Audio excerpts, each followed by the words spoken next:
Okay hi everyone. सो आज हम HCV का एक क्वेश्चन डिस्कस करेंगे, that is question number 11. So it says the outer cylinders of the two cylindrical capacitors of capacitance 2.2 microfarad each are kept in contact and the inner cylinders are connected through a wire. A battery of EMF 10 volt is connected as shown in figure. Find the total charge supplied by the battery to the inner cylinders. Fine. सो देखो इस figure में हमारे पास basically दो cylindrical capacitors हैं जिनकी outer surface आप देखो। इस वाले कैपेसिटर की जो आउटर सरफेस है वो सेकेंड वाले कैपेसिटर की आउटर सरफेस के कांटेक्ट में, यहाँ पे दोनों सरफेसेस में कांटेक्ट है। तो क्या हम कह सकते हैं कि जो दोनों सिलेंड्रिकल कैपेसिटर्स हैं उनकी आउटर सरफेस का पोटेंशियल सेम है। जैसे यहाँ पे V1 है तो यहाँ पे भी कितना होगा V1। आउटर सरफेसेस का जो पोटेंशियल है दोनों कैपेसिटर्स के लिए सेम है। एंड जो इनर सरफेस है, ये वाली आप इनर सरफेस देखो और ये वाली इनर सरफेस देखो, ये एक वायर के थ्रू कनेक्टेड है।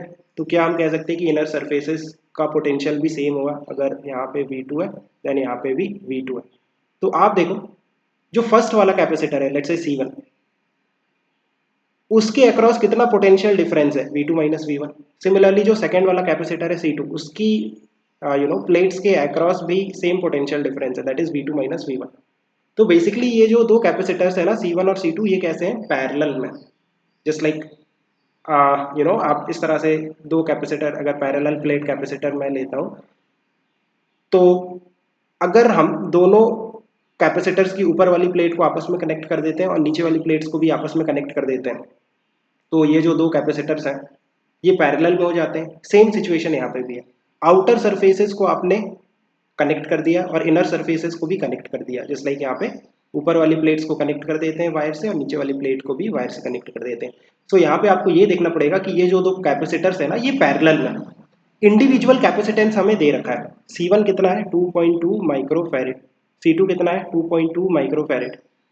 तो C इक्विवेलेंट कितना हो जाएगा, equivalent capacitance will be, parallel में आपको डायरेक्टली ऐड करना होता है। सो 2.2 plus 2.2 that is 4.4 microfarad.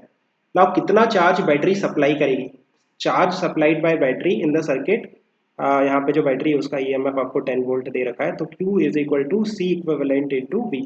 C equivalent हो जाएगा 4.4 इंटू जो EMF है बैटरी का that is 10। So 44 micro coulomb is the charge supplied by the battery, है ना, इस सर्किट में। अब देखो किस तरह से चार्ज जाएगा। अगर मैं चार्ज डिस्ट्रीब्यूशन की बात करूं तो जो बैटरी है वो सर्किट में 44 माइक्रो कूलम का चार्ज सप्लाई करेगी। सो यहाँ पे कितना जाएगा, यहाँ पे जो चार्ज जब डिवाइड होगा सो यहाँ पे जाएगा 22 माइक्रो कूलम, यहाँ पे भी जाएगा 22 माइक्रो कूलम। फिर आप देखो कि यहाँ से 44 माइक्रो कूलम जाएगा। इट मीन्स आउटर सरफेस से जो बैटरी है वो 44 माइक्रो कूलम को एब्स्ट्रैक्ट करेगी। आई hope you have understood. Like inner वाली सरफेस पे प्लस 22 माइक्रो कूलम और आउटर वाली सरफेस पे minus 22 micro coulomb. Same is with this capacitor, अंदर वाली सरफेस पे 22 माइक्रो कूलम और बाहर वाली सरफेस पे minus 22 micro coulomb. So I hope you have understood. Keep working hard, best of luck, bye.